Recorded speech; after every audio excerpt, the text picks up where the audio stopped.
নমস্কার বন্ধুরা, রান্নাবাটি জমজমাটি চ্যানেলে তোমাদের সকলকে স্বাগত। আজকে চলে এলাম একটা সকালের ব্রেকফাস্ট বা ইভিনিং স্ন্যাক্স বলতে পারো, একদম একটা হেলদি রেসিপি ধোকলা কী করে আমরা সহজে বাড়িতে বানালাম সেটাই তোমাদের সাথে শেয়ার করতে চলেছি।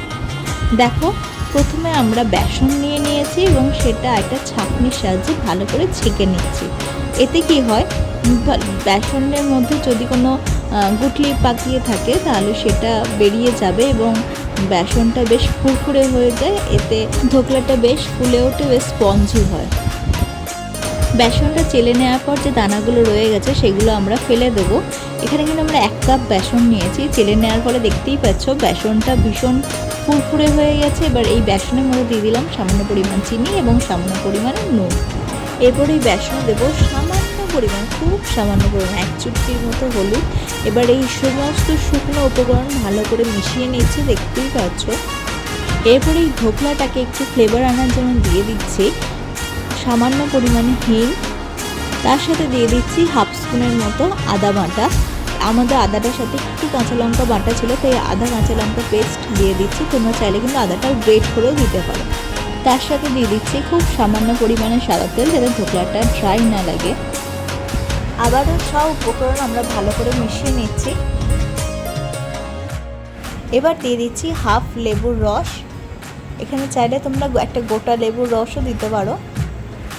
এবার যে বাটিতে লেবুর রসটা রেখেছিলাম সেই বাটি ধোয়া জলটাও আমরা দিয়ে দিলাম। তার সাথে আস্তে আস্তে অল্প অল্প করে আমরা জল অ্যাড করে বেসনটা ভালো করে ফেটিয়ে নেব। আমরা এই বেসনটা ফাটানোর সময় কিন্তু অল্প অল্প করে জল অ্যাড করব, একেবারে অনেকটা জল দিয়ে দেবো না, তাহলে ব্যাটারটা পাতলা হয়ে যেতে পারে। তো দেখো, আমরা এখানে কিন্তু 5 মিনিট ধরে হাতে ব্যথা করিয়ে বেসনটা ভালো করে ফেটিয়ে নিয়েছি। তারপরে ফেটিয়ে রাখা বেসনটা 10 মিনিটের মতো ঢাকা দিয়ে রেখে দিই। ধোকলাটা যেহেতু স্টিমে বসাবো তাই আমরা গ্যাস জ্বালিয়ে নিলাম। একটা বড় কড়াই নিয়ে নিলাম, তোমাদের কাছে বড় পাত্র থাকলেই হবে।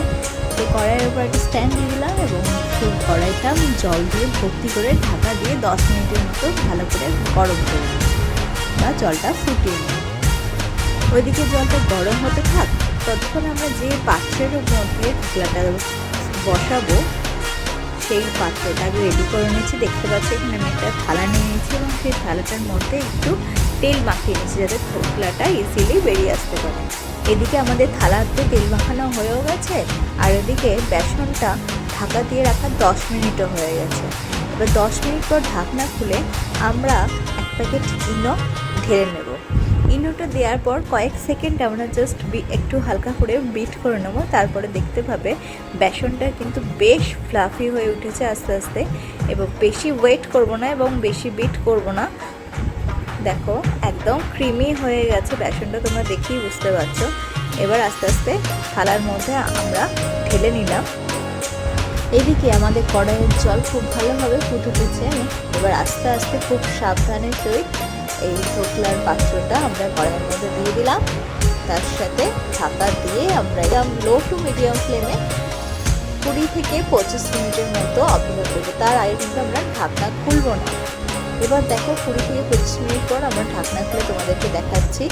আমাদের চাকুতে কিন্তু খুব একটা কিছু লেগে আসছে না, তাও আমরা 5 মিনিটের মতো অপেক্ষা করব। 5 মিনিট পর কিন্তু আমরা গ্যাসটা অফ করে দিয়েছি। তারপর ঢাকনা খুলে আমরা ধোকলার থালাটা বের করে নিচ্ছি। এবার আমরা ধোকলার যে চাটনিটা সেটা তৈরি করে নিচ্ছি। দেখতেই পাচ্ছ, একটা বাটিতে আমরা সাদা তেল দিয়ে দিলাম এবং তার মধ্যে দিয়ে দিলাম অল্প একটু কালো সর্ষের ফোড়ন। তারপর দিয়ে দিচ্ছি কারি পাতা, এটা শুকনো করে রাখা কারি পাতা, আর দিলাম চেরা কাঁচা লঙ্কা। এবার সব কিছু একটু ভালো করে নাড়িয়ে চাড়িয়ে একটু ভেজে নিচ্ছি, বেশি ভাজবো না তাহলে কিন্তু পুড়ে যাবে। তারপর আমরা দিয়ে দিচ্ছি একটু নারকেল কুচি, নারকেলটা হালকা করে একটু ফ্রাই করে নিচ্ছি। তোমরা চাইলে কিন্তু নারকেলটা এখানে কুড়িয়েও নিতে পারো। আমাদের আগে একদিন চাটনি বানিয়েছিলাম, তাই সেই চাটনিটা একটুখানি বেঁচে ছিল, তাই সেটাই আমরা ঢেলে দিলাম। আমরা কী দিয়ে চাটনিটা বানিয়েছিলাম সেটা বলে দিই। এখানে যেমন ফোড়ন দিলাম ঠিক সেরকম দিয়েছিলাম। এবার জল দিয়েছিলাম পরিমাণ মতো, সামান্য নুন আর একটু চিনি। চাটনিটা একটু যেহেতু মিষ্টি মিষ্টি হবে তাই চিনির পরিমাণটা বেশি থাকবে। আর দিয়েছিলাম লেবুর রস দিয়ে ভালো করে ফুটিয়ে নিয়েছিলাম। একবার ফুটে উঠলেই কিন্তু আমাদের চাটনি মোটামুটি রেডি হয়ে যাবে। আমাদের চাটনি যেহেতু আগে থেকেই রেডি ছিল, তাই আমরা বেশি কিছু অ্যাড করলাম না, ওই চাটনিটাই দিয়ে দিলাম আর তার সাথে ওই বাটি ধোয়া জল একটু অ্যাড করে দিলাম আর সামান্য পরিমাণ নুন অ্যাড করেছিলাম, সেটা অবশ্য অফ ক্যামেরা। এবার দেখো আমরা ধোকলাটা থালা থেকে তুলে নিচ্ছি। ধোকলাটাও আমাদের একটু ঠান্ডা হয়ে এসেছে, মানে পুরোপুরি ঠান্ডা হয়নি, একটু একটু গরম আছে। আর এইদিকে আমাদের চাটনিও কিন্তু বেশ গরম আছে। তো এবার আমরা ধোকলাটা একটা অন্য থালাতে ঢেলে নিচ্ছি। চাপড় মারাতেই কিন্তু ধোকলাটা ইজিলি বেরিয়ে আসলো। দেখো কতটা স্পঞ্জি হয়েছে এবং কতটা মানে জালিদার হয়েছে, দেখেই বুঝতে পারছো। দেখো কতটা ফ্লাফিও হয়েছে। ওই 1 কাপ বেসনে এতটা পরিমাণ ধোকলা আমাদের তৈরি হয়ে গেলো। এবার আমরা পিস করে নিচ্ছি। তোমরা তোমাদের ইচ্ছা মতো সাইজ এখানে করতেই পারো।